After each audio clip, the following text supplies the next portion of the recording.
ಇವತ್ತು ವಿಶೇಷವಾದಂಥ ಕೊಡುಗೆ ಈ ಆಯುರ್ವೇದದಲ್ಲಿ ನಿಮಗೆ ಸಿಕ್ಕಿದೆ, ಅದು ಬಹಳ ಸಂತೋಷದ ವಿಷಯ.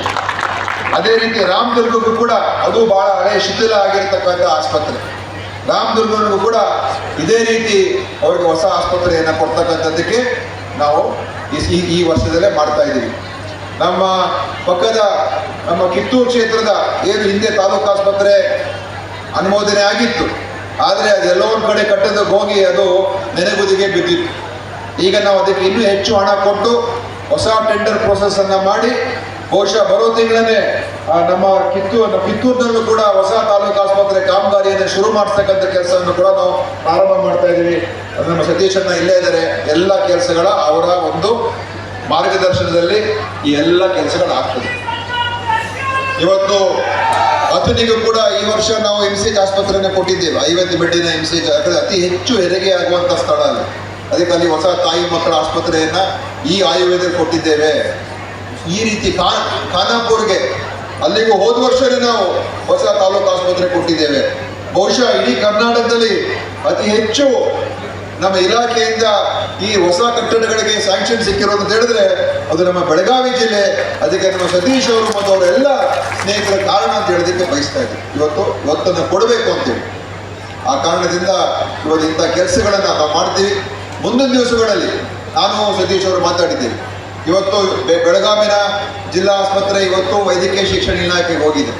ಇನ್ನೊಂದು ಜಿಲ್ಲಾ ಆಸ್ಪತ್ರೆಯನ್ನು ಈ ಜಿಲ್ಲೆಯಲ್ಲಿ ಕಟ್ಟಬೇಕು, ಅದನ್ನು ಗೋಕಾಕ್ನಲ್ಲಿ ನಿರ್ಮಾಣ ಮಾಡ್ತಕ್ಕಂಥದ್ದಕ್ಕೆ ನಾವು ಚರ್ಚೆ ಮಾಡಿದ್ದೀವಿ.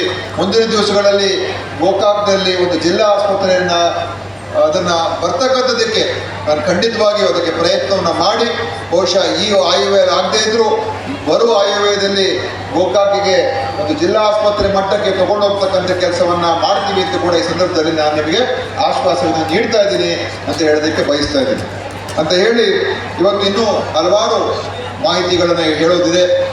ಇವತ್ತೇನು ನಮ್ಮ ಜನರ ಅನೇಕ ಸಮಸ್ಯೆಗಳಿಗೆ ಸ್ಪಂದನೆ ಮಾಡ್ತಕ್ಕಂಥ ಕೆಲಸವನ್ನು ಮಾಡ್ಕೊಂಡು ಬರ್ತಾ ಇದ್ದೀವಿ. ಅದು ಅಂಧತ್ವ ನಿವಾರಣೆ ಇರ್ಬೋದು, ಏನು ಕಿವಿಯನ್ನು ಕೇಳಿಸದೇ ಇರುವಂಥ ಸಮಸ್ಯೆಗಳಿರ್ಬೋದು, ಕಾಕ್ಲಿಯರ್ ಇಂಪ್ಲಾಂಟ್ ಸರ್ಜರಿ, ಕ್ಯಾಟ್ರಾಕ್ಟ್ ಸರ್ಜರಿಗಳು ಎಲ್ಲ ಉಚಿತವಾಗಿ ನಾವು ಮಾಡ್ತಕ್ಕಂಥದ್ದು. ಇವತ್ತು ಈ ಜಿಲ್ಲೆಯಲ್ಲಿ ಸುಮಾರು ಅಂಧತ್ವ ನಿವಾರಣೆಯಲ್ಲಿ 32,488 ಫಲಾನುಭವಿಗಳಿಗೆ ನಾವು ನೇತ್ರ ಚಿಕಿತ್ಸೆಯನ್ನು ಮಾಡಿದ್ದೇವೆ.